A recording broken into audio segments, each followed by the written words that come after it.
Ako vznikla myšlienka zorganizovať tento tenisový turnaj? No tak to je dobrá otázka.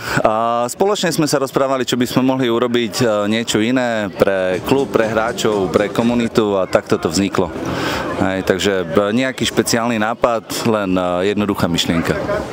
Kto každý sa zúčastňuje turnaja? Prioritne sme pozývali hráčov, partnerov klubu, ale zapojili sme aj našich fanúšikov. Ako zatiaľ hodnotíte priebeh tohto zápasu, alebo teda tohto turnaja? Tak zatiaľ je to super, slniečko svieti, nálada je dobrá, nikto sa nezranil, takže zatiaľ je to všetko fajn.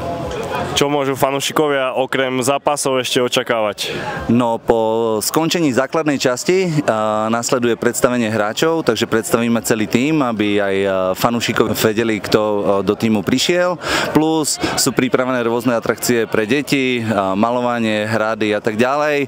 Neskôr okolo 6. začína kapela, takže bude tu aj zábava a nejaké pohostenie.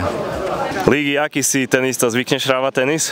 No, občas cez leto si zahrám párkrát, ale nie je to, že by som hral každý týždeň, že by som bol nejaký veľmi dobrý, takže taká normálna hra asi. Na tomto turnaji s kým tvoríš dvojičku?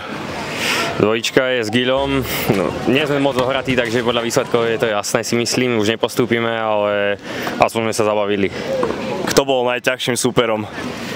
Najťažším asi Ďuri Šiška a pán Ihnačák asi, to bolo najťažšie. Ako zatiaľ hodnotíš priebeh tejto akcie? Akcia super podľa mňa, všetci sa tu, myslím, že si to všetci užívajú a upevnia sa, vybudujú možno nejaké vzťahy a myslím, že to do sezóny určite pomôže.